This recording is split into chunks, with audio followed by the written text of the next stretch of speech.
Welcome to Democracy Now!, democracynow.org, the War and Peace Report. I'm Amy Goodman.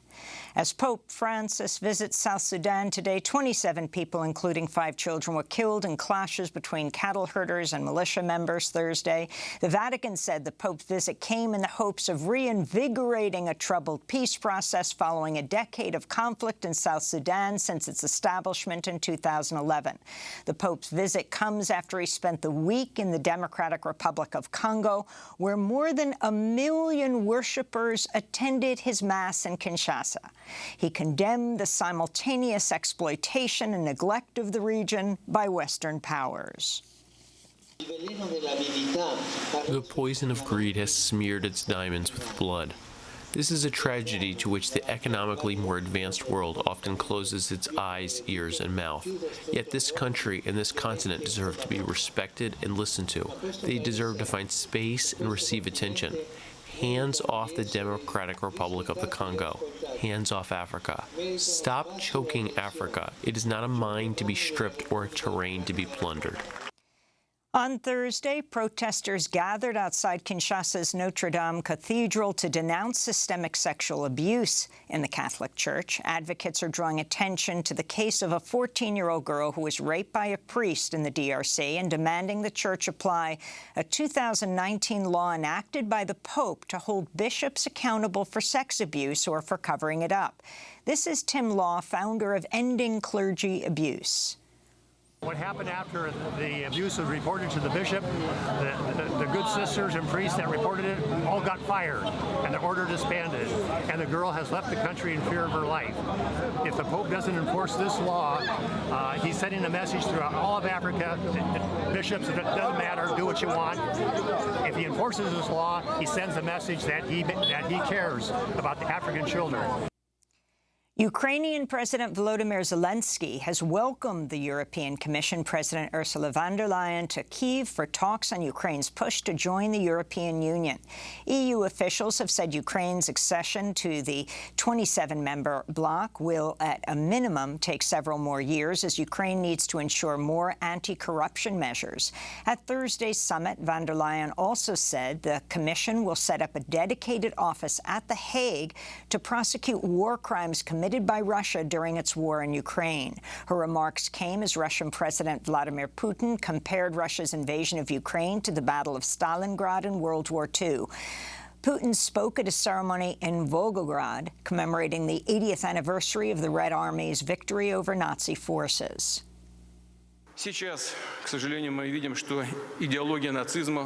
Now, unfortunately, we see that the ideology of Nazism, in its modern form and manifestation, once again directly threatens the security of our country. Again and again, we have to repel the aggression of the collective West. It is believed possibly more than 200,000 Russian soldiers have died in Ukraine. On Capitol Hill, House Republicans have removed Minnesota Democratic Congressmember Ilhan Omar from the Foreign Affairs Committee after accusing her of anti-Semitism. Omar has been outspoken in her support of Palestinian rights, has been repeatedly accused by Republicans and some Democratic leaders for questioning U.S.-Israeli relations and criticizing the power of AIPAC and the Israeli lobby in Washington. Congressmember Omar spoke from the House floor after 218 Republicans voted to strip her committee assignments in Thursday's party line vote. I didn't come to Congress to be silent. I came to Congress to be their voice. And my leadership and voice will not be diminished if I am not on this committee for one term. My voice will get louder and stronger, and my leadership will be celebrated around the world as it has been. Congressmember Omar came to the United States as a refugee after her family fled civil war in Somalia. She's one of the first Muslim women to serve in the House. Democrats accused Republicans of political retribution over the removal of far-right Congressmembers Marjorie Taylor Greene and Paul Gosar from their committee assignments in the last Congress due to their violent, racist rhetoric.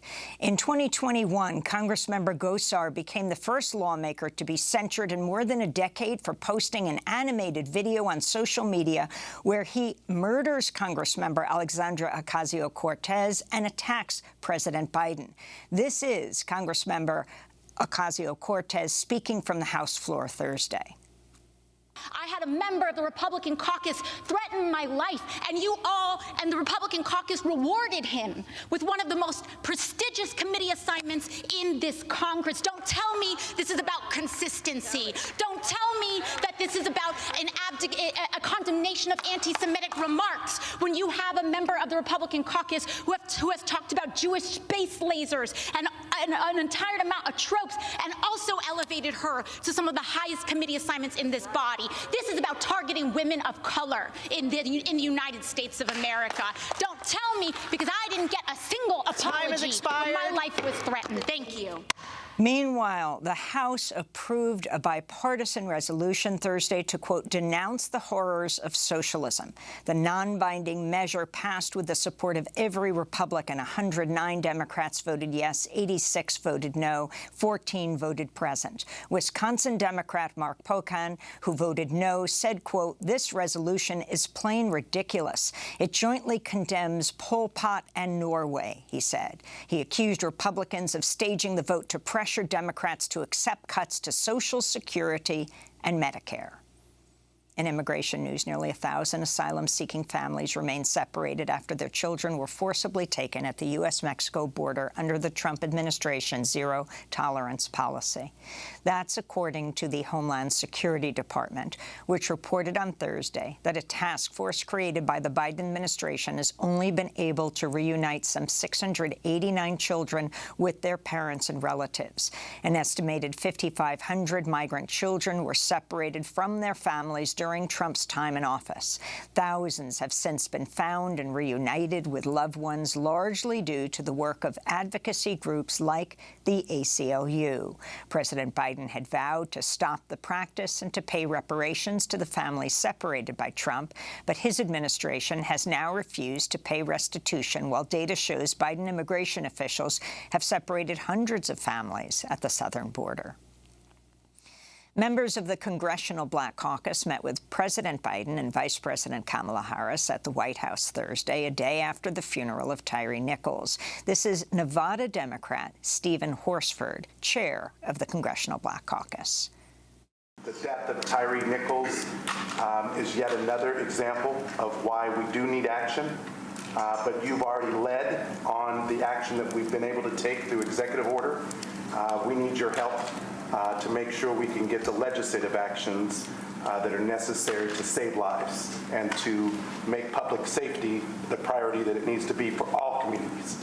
In New Jersey, a 30-year-old councilwoman was shot dead in her car outside her home Wednesday in the town of Sayreville, New Jersey. Eunice Dwumfor was elected in 2021, was remembered by a colleague as someone who, quote, wanted to make a better community for all our children, unquote. The identity of the killer, their motive unknown.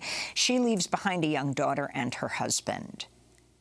A federal court has struck down a ban on gun ownership for some perpetrators of domestic violence. The ruling by the Fifth Circuit Court of Appeals relies on an antiquated interpretation of gun laws and comes as the U.S. is seeing a surge of gun violence. The Gun Violence Archive says there were 52 mass shootings last month, making it the deadliest January since it started tracking such data. A 2021 study found over two-thirds of mass shootings are either domestic violence incidents or perpetrated by shooters with a history of domestic violence. The Justice Department said it plans to appeal Thursday's ruling. Meanwhile, on Capitol Hill, at least 2 Republican lawmakers, including embattled New York Congressmember George Santos, have been spotted wearing AR-15 pins on their lapels. The Office of Florida Congressperson Anna Paulina Luna said the shocking accessory is meant to promote a gun bill, though it's unclear what that bill is. And the Biden administration's released Guantanamo Bay detainee Majid Khan after nearly 20 years in custody. In 2021, Khan became the first Guantanamo prisoner to testify in an open court about torture methods used by the CIA at its network of secret black sites, where Khan was detained from 2003 to 2006. This is Bar Azmi, legal director of the Center for Constitutional Rights, speaking to Democracy Now! Then. Majid Khan, to his credit, detailed the systematic, brutal, sadistic torture of U.S. government officials, namely the CIA, which for nearly 20 years, the U.S. government has tried to keep secret. Khan's lawyer said in a statement, Guantanamo's a national shame. We hope that today is another step forward towards its ultimate closure. The men languishing in Guantanamo who've been cleared for release must be transferred. Indefinite detention is anathema to a just society, they said. Majid Khan arrived in Belize on Thursday, which has agreed to permanently resettle him. His release came as the United Nations announced it's sending a human rights official to the Guantanamo military prison for the first time ever. The U.S. continues to hold 34 men at Guantanamo. Only 11 of them have been charged in military tribunals. And those are some of the headlines. This is Democracy Now!, democracynow.org, the War and Peace Report. When we come back, College Board has removed Black Lives Matter, slavery reparations, and queer theory as required topics in the curriculum for its AP African American Studies course. We'll speak to two professors on the so-called cancel list, whose work has been removed from the new required curriculum. Stay with us.